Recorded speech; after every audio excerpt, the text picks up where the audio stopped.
Hey everybody, Jack Lucky, Mortgage Advisor here, and today I have a very important message. You are going to die.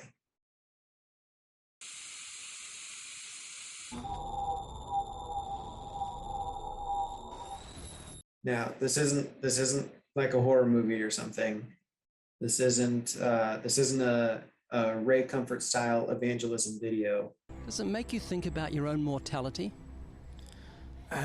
Yeah, it does. I've thought about it. I'm like, what if I get it? And I kind of did think about it. So where are you going if you die? It's just a fact. You're going to die. Everyone dies. Every man dies. Not every man really lives. Everyone dies. Which brings a question. If you die, who is left behind? Who are you responsible to care for, to take care of, if you die? Think about your family, your loved ones, children, your spouse. Who are you going to leave behind? Who is going to have to pick up the pieces and move on if you die before your time?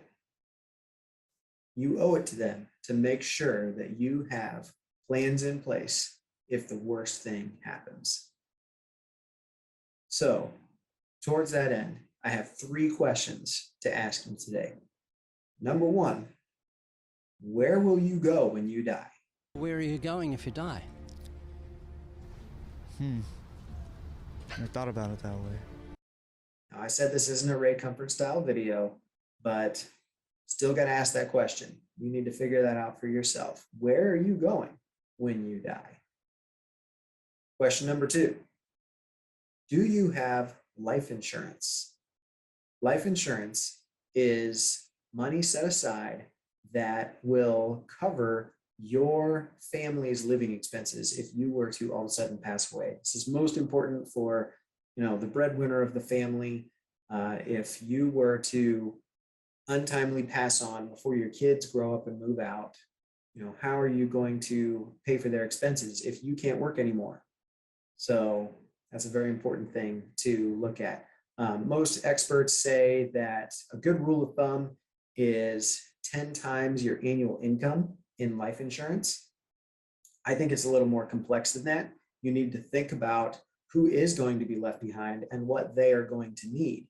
If you are not the breadwinner of your family, you still should look into life insurance because you do contribute to the household and there will be a void that needs to be filled. And maybe money can help that need, maybe not. That's something for you and your spouse to decide. But you need to think about what void is going to be left if you were to pass on and what you would need to cover that need. So think of income replacement for the breadwinner of the family, things like that. And then question number 3, do you have an estate plan? A lot of people think that estate plans are only for like super wealthy people, to pass on their business or their millions or whatever, and, trust funds and all of that. But that's not really the case. Everyone should have an estate plan. It's simply your wishes written out as to where all your assets should go and who they should go to if you die. Now, if you don't have an estate plan, that will still be decided through a process called probate. Probate is state law where if you pass on and you don't have a will or an estate plan, that a judge gets to decide where all your assets go, who takes care of your kids when you die, all of that stuff. And it usually takes a lot of time as well. So most people don't really want their estate or their livelihood, their kids, everything they have to go through probate because it takes forever and a judge is making all the decisions and it might not line up with what you really want. So I'm going to give you 4 action steps to avoid probate. Number 1, titling. Titling on all your assets, proper titling on all your assets can avoid probate altogether. So we'll start with your bank accounts. Bank accounts and IRAs, 401ks, everything money can be titled using POD.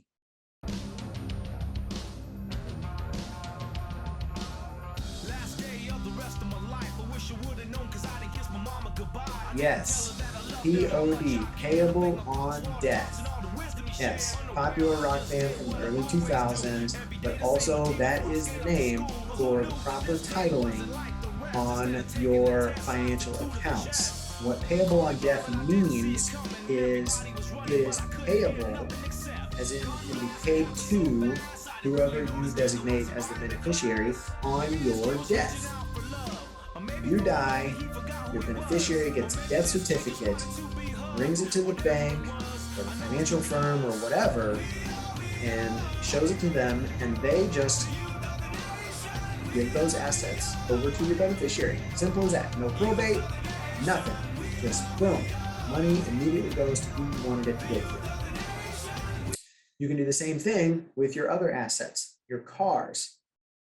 Missouri has Form 108 that you can fill out, name whatever beneficiaries you want, and you can mail it into the DMV. You don't even have to wait in line at the DMV to do this. You can download the form off their website, you fill it out, you mail it in with a check for the processing fee. I think it's less than $20. And they will update the titling on your cars, your boats, whatever you have, with the beneficiaries that you want those assets to go to when you die. You can do the same thing also with your house through something called a beneficiary deed. Now, this is a legal form that usually an attorney has to draw up for you. However, I know of several resources that you can get these beneficiary deeds and other legal paperwork for free off of the internet. And that brings me to action step number 2. Once all your assets have been properly titled and they're designated who they're going to go to when you die, avoiding probate altogether, the next thing is a last will and testament. A last will and testament shouldn't have much to do with your assets if you titled everything properly. It's really the only thing that's left is like personal items, like your jewelry or a coin collection or whatever. You can name in the will who those are going to go to. You can also name who you want to be the guardian of your minor children if you were to pass on. And that's very important that you do that. So I mentioned there are free resources online to get these, because you can go to an attorney and maybe if this is something that you're not feeling super comfortable with doing it yourself, you can absolutely get an attorney and you can do that. But there are several online resources, and I'll put links in the description below on this video to some of those online resources where you can prepare your last will and testament, your beneficiary deed, lots of these things for free using forms from the internet. Third thing is a list of assets. Now, this is important, especially if you're going to have someone who's not a direct family member take care of your estate, or maybe even they are and they just don't know a whole lot about your personal life. They might not know what all accounts are out there.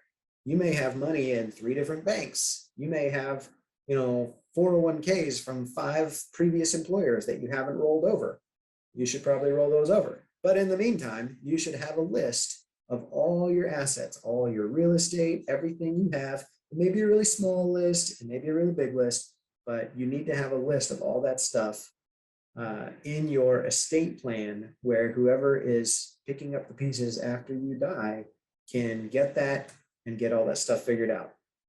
This is the number one reason why there is such a thing as lost money. Like you guys have probably seen on the internet, there's websites you can go to find like lost assets, and you put your name in there and you see if there's anything out there that's yours.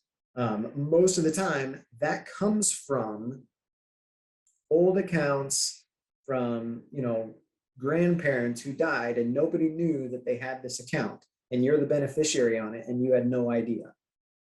So make this list of assets for yourself so that your beneficiaries cleaning up after your estate will know all the assets that are out there and they get everything that you wanted them to get.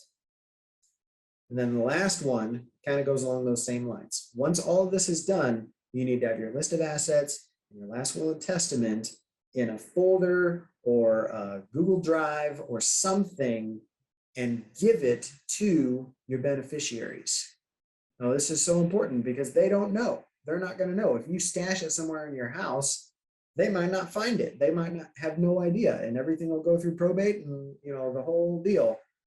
But if you show it to them, or at least keep it in your house, but let them know where it is, so that way when you die, they can go in your house and get it. So those are your 4 action steps to create an estate plan. So I hope this video has been helpful for you guys. The reason I'm sharing all this is because I just went through the process of getting all this stuff done for myself and my family, making sure that we have an estate plan. So if you have any questions about any of that, feel free to reach out to me. I just went through all of this, so I can probably answer most of your questions. Thanks so much, guys. Hope this has been beneficial. God bless.